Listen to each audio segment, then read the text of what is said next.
एक साइकियाट्रिस्ट थी और उसे हाल ही में करीबी गांव कटारी के एक पागल खाने में मरीजों के इंस्पेक्शन के लिए जाना था। हालांकि वो इससे पहले कभी वहां नहीं गई थी, लिहाजा उसे ये दौरा बेहद अजीब लग रहा था, मगर अधिकारियों का फरमान था।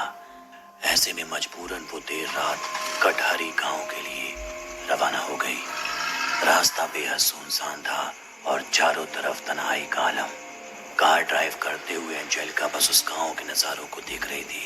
तभी अचानक रास्ते के बीचों बीच एक शख्स नजर आया। एंजेलिका ने कस के ब्रेक मारा और गाड़ी घसीटती हुई पहियों के साथ रुक गई। वो शख्स दौड़ते हुए एंजेलिका की कार के करीब पहुंचा और उसे अपना परिचय दिया। भीम साहब, मैं राजू कटहरी गांव के पागल खाने में ही काम करता हूँ, आपको लेने आया हूँ। ठीक है, चलो, कहाँ चलना है? एंजेलिका ने जवाब दिया। वहां से करीब 300 मीटर की दूरी पर ही पागल खाना था। देर रात एंजेलिका और राजू पागल खाने पर पहुंच गए। अंदर दाखिल होते ही एंजेलिका बड़ा खौफ महसूस करने लगी थी। अंदर का माहौल किसी जेल नुमा था। पागल खाने के अंदर पागल कैद में थे। आधी रात भी उन्हें चैन नहीं था। पूरा पागल खाना चीख से गूंज रहा था। वो रात जैसे तैसे एंजेलिका ने गुजार दी।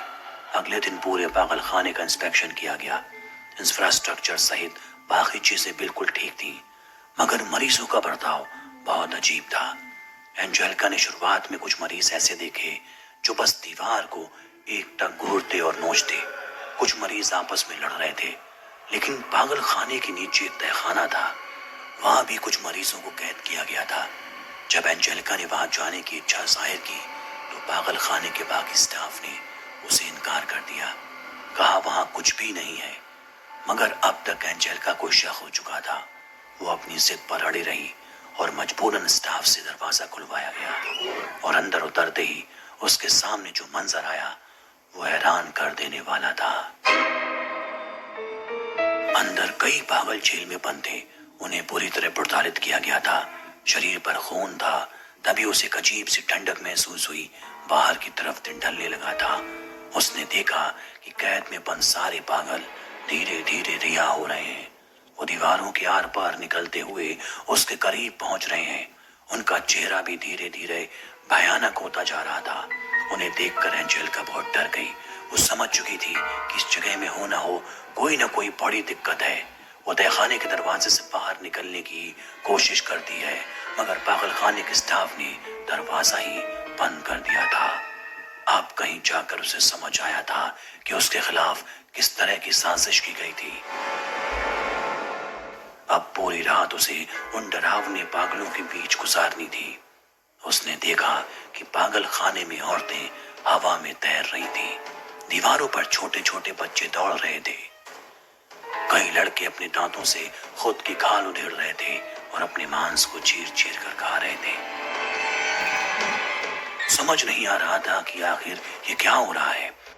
तभी एंजेलिका ने देखा कि तहखाने में एक दरीचा है जहां से चांद की रोशनी अंदर दाखिल हो रही है। एंजेलिका फौरन उस तरफ दौड़ी, मगर पीछे से सभी उसको पकड़ने के लिए भाग रहे थे। इसी बीच उसकी चमड़ी किसी धारदार चीज से कटकर खून रिसने लगी। तभी सारे पागल उस खून को चाटने लगे और यही मौका देख वो दरीचे को तोड़कर उसमें से कूदकर उस पागल खाने से आजाद हो गई।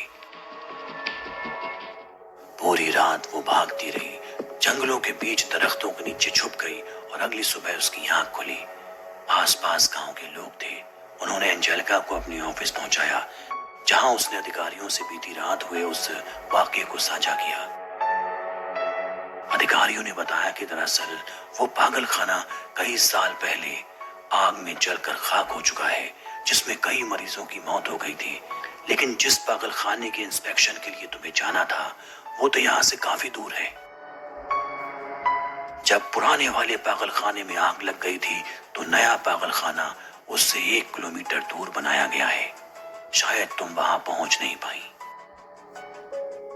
एंजेलिका सब समझ चुकी थी कि रात में जो राजू नाम का शख्स आया था वो पुराने पागल खाने का कर्मचारी था। अधिकारियों ने उसे बताया कि राजू भी वहां जलकर मर गया था।